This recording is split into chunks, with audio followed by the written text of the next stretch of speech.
ಮಾಲೂರು ತಾಲೂಕಲ್ಲಿ ರಾಜಕೀಯವಾಗಿ 86ರಿಂದ ನಾನು ರಾಜಕೀಯ ಬೆಳೆಸಿರೋ ನನ್ನ ತಾಲೂಕಿನ ಜನ ಕೊಟ್ಟವ್ರ ಅವಕಾಶ ತೃಪ್ತಿಯಾಗಿದ್ದೀನಿ ನಾನು. ರೀಕೌಂಟಿಂಗ್ ಎಲ್ಲ ನಾವು ಮೋಸ ಮಾಡಿದ್ರೆ, ರೀಕೌಂಟಿಂಗ್ ಅಲ್ಲಿ ಮೋಸ ಮಾಡಿ ನಾನು MLA ಆಗಿದ್ರೆ, ರೀಕೌಂಟು ನಿಜ ಆದ್ರೆ ಮತ್ತೆ ರಾಜಕಾರಣ ಯಾಕ್ಬೇಕ್ರಿ? ಸಾಲ್ತಾ ನನಗೆಲ್ಲ ಅವಕಾಶ ಕೊಟ್ಟಿರೋದು ಹೊಸಕೋಟೆ ಅವ್ರಿಗೆ ಕೊಟ್ಟರು. ನನಗೆ ಹೊಸಕೋಟೆ ಗ್ರಾಮ ಪಂಚಾಯತ್ ಮೆಂಬರ್ ಆಗಿದ್ದೀನಾ? ಇವ್ರು ಆಗ್ಲಿ ಬೇಕಾದ್ರೆ ಅಲ್ಲಿ ಆಗಕ್ಕಾಗಲ್ಲ, ಮಾಲೂರು ತಾಲೂಕು ಹೇಳ್ಕೊಳ್ತಾರೆ.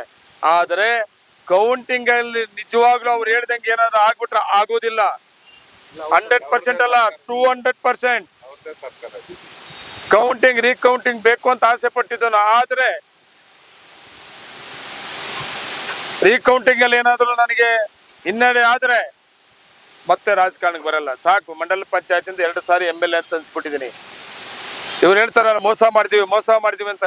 ನಿಜ ಆಗ್ಲಿ ಕೌಂಟಿಂಗ್ ರೀಕೌಂಟಿಂಗ್ ಆಗಿ ಅವತ್ತು ರಾಜಕಾರಣ ಬಿಟ್ಬಿಡ್ತೀನಿ. ಇನ್ನೂ ಹೇಳ್ತೀನಿ ನಾನು, ಬಿಡೋ ನನ್ನ ಮಾತು ಚೇಂಜ್ ಮಾಡಕ್ ಹೋಗೋದಿಲ್ಲ.